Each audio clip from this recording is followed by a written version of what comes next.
Yo, good morning guys. Hey, beautiful cool day today. We've had a heat wave here in Gladstone for the last week or two. 200 mils of rain last night. Let's get into the shed before it gets too humid again.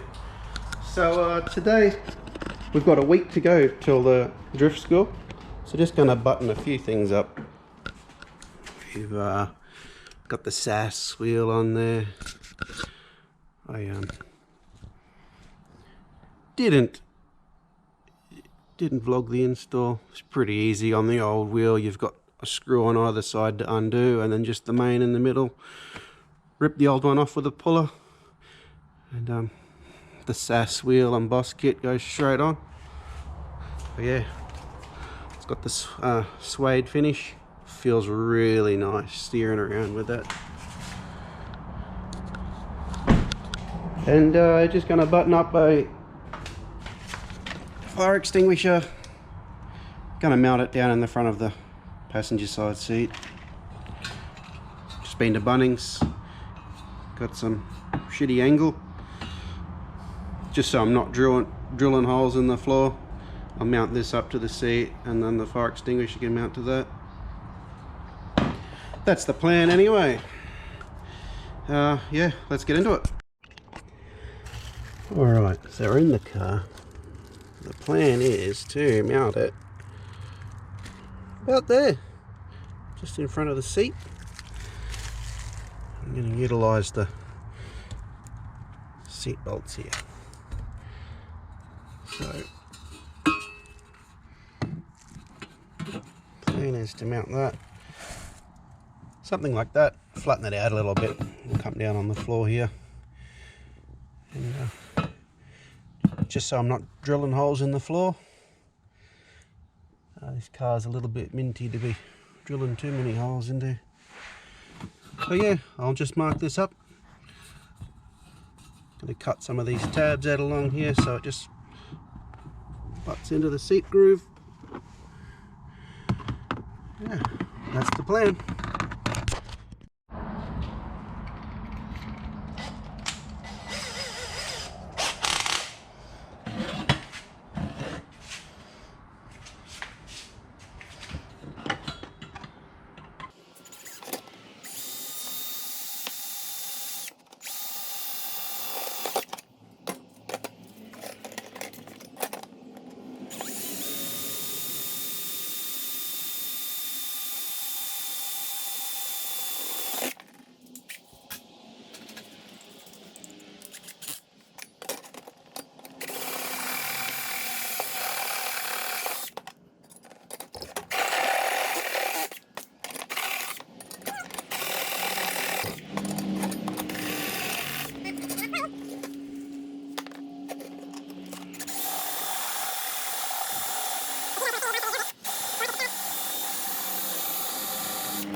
One more.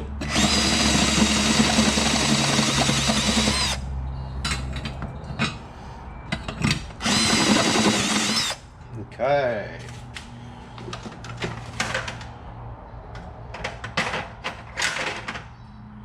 Give that a file and we'll be back in a second.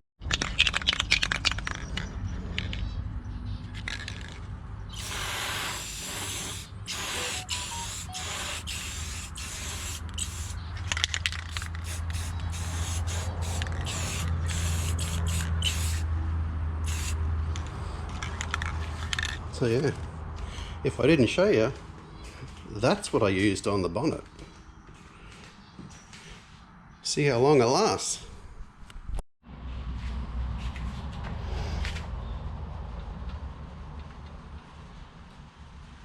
And then we're just gonna pop rivet that on.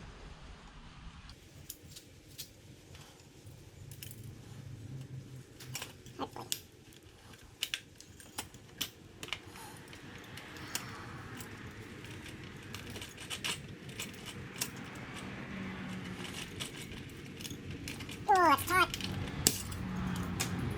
That's what she said, hey?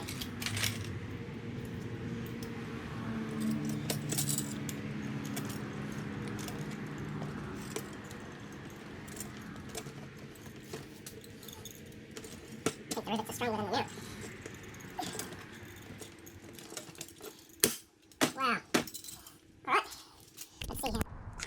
Alright guys, well I thought I had you recording the whole time I was screwing that mount down, but guess not. So that's how she sits, right in front of the seat. Good. I just have to cinch the seat down a bit more, but done. Simple job, eh? Alright, catch you on the next bit.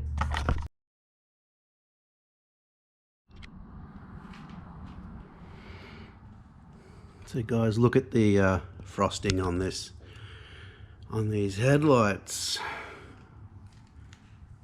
It's buggered. And this one over here looks like it's got paint from when they've redone the clear on the car. Big scuff. Can you even see that? Looks like they've had a... There you go. Run into something with that one, but managed to pick this up off eBay. Headlight restoration kit. I think it was like 15 bucks, maybe 20. So I'm gonna give that a go. Okay, in the box we've got 3 different levels of sandpaper: 800, 1200, 2000. We've got a little Velcro applicator for it, for the drill. Now the instructions say you can do it by hand. So the first step is to sand the lens back in stages. Then we've got this foam applicator that we use the polishing compound on to polish the lens. And then the last step is with this little foam applicator, UV protectant. Says you apply it in the shade and then put the car out into the sun for it to set. So it must just be a clear coat of some sort. But pretty detailed instructions. What could go wrong?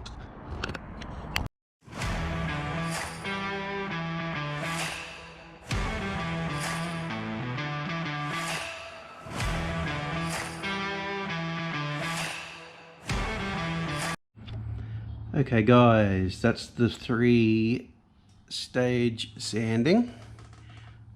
I ended up doing it just by hand.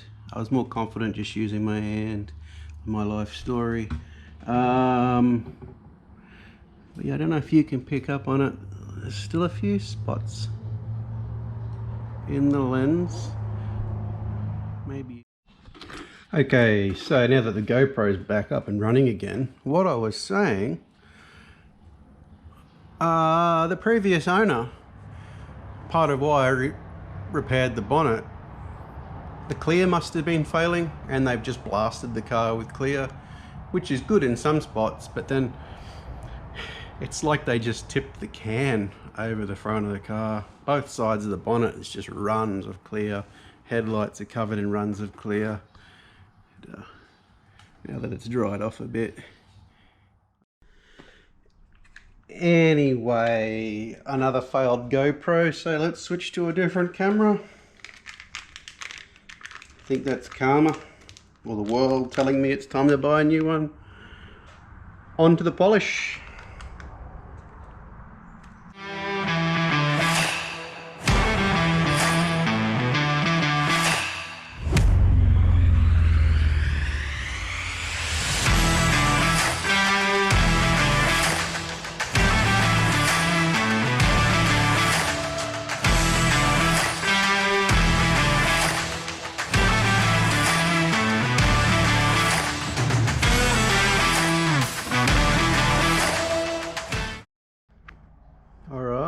So, about 5 minutes in, I can really see it's come up pretty good, but same as when I painted the bonnet, I should have put more time in with the sanding. Step 3, it says to apply it, let it dry for 15 minutes, then put it out into the sun for 2 hours. Do not let it get wet. Do not wash the car for 2 days. Well, when I put it out in the sun, it's still raining today. So Houston, we could have a problem. Okay, I think this is just like a lacquer. Okay, so just reversed it out to cure. That's the driver's side that I haven't done yet with the big gouge in it, but this was the clearer one of the two.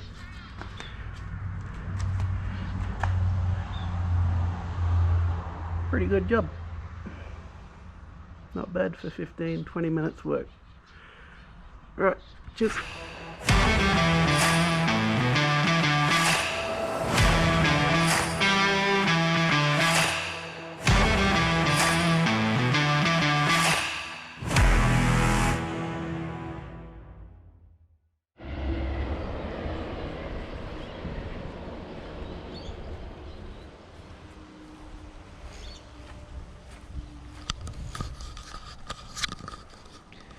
Yo guys, okay, fast forward.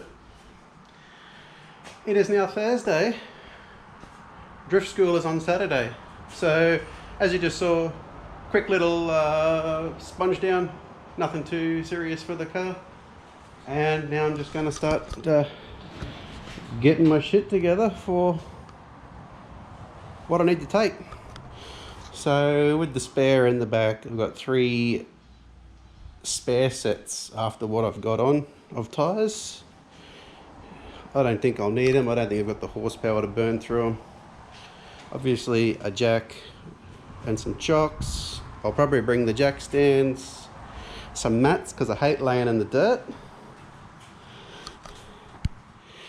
and then I'll take my torque wrench. I've got some spare coolant, power steering fluid, bit of brake clean, and I'll just take the rattle gun. Got the Zito compressor there to get my pressures right.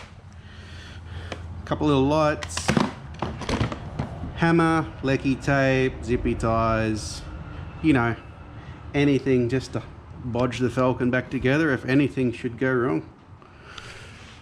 Otherwise, I think we're good. We've just spent a fortune on petrol to fuel the thing up for the event.